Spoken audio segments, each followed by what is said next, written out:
Hello, I'm Nina Ozier, reporting live from UC Berkeley, a known hotspot for the support of the legalization of marijuana.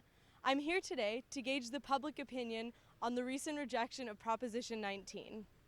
I was wondering if you could tell me about your feelings about the recent rejection of Proposition 19. I was actually quite surprised that it didn't pass. I thought that, well, just from what been hearing on the streets and on the internet, I thought there was overwhelming support for it, but I guess a conservative decided to vote it down.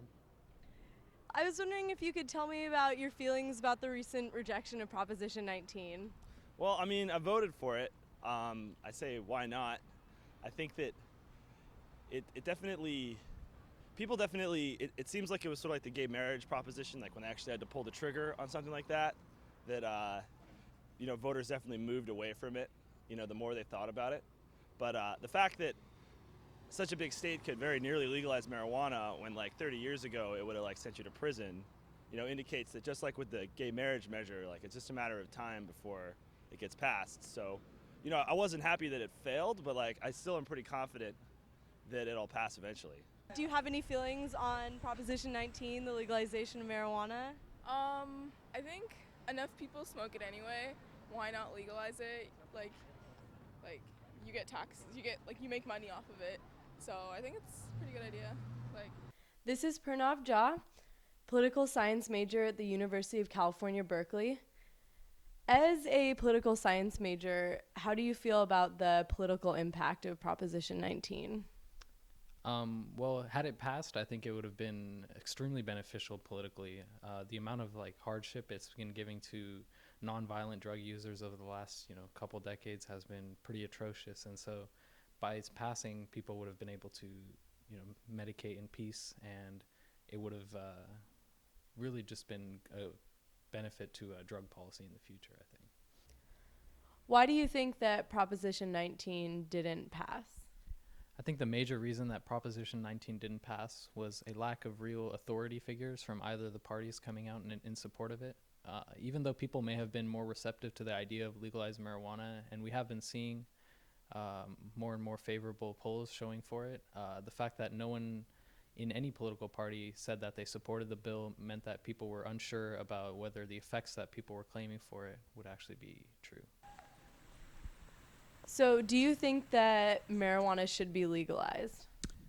Absolutely. I think that marijuana has too long victimized people who have just been using it privately, and all it has done is ruin lives, and it wasted our police effort. And so by legalizing it, we'll basically be able to fight crime better and commit our state's resources in a time when the economy is doing very poorly in a much better way. My name is Jeff Wilsey.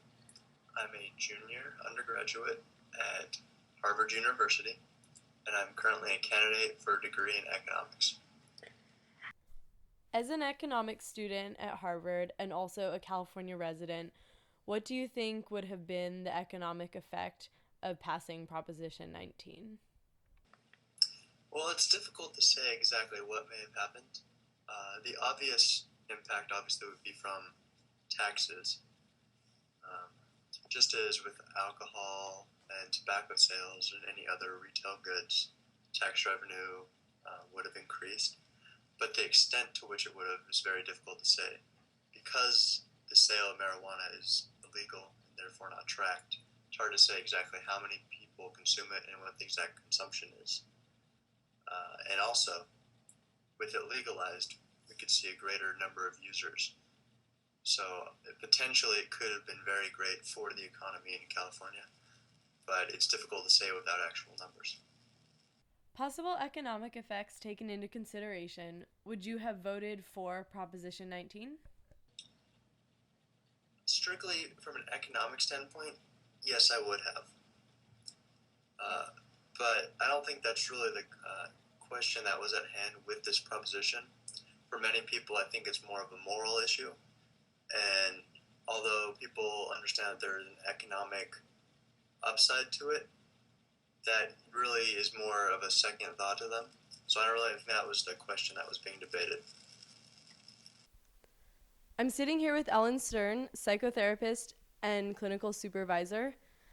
Ellen, how do you feel about the legalization of marijuana in terms of your work with kids and working with them around drugs and alcohol? Where to start? I feel like whether or not marijuana is legalized, kids are going to be using marijuana. They're going to find a way to get it. It's easy to get, and they're going to use it if they want to use it. I think there are bigger issues here than, in some ways, than whether or not it's legal. Do you feel as though the use of marijuana takes a big precedent in your work? The use of marijuana, yeah.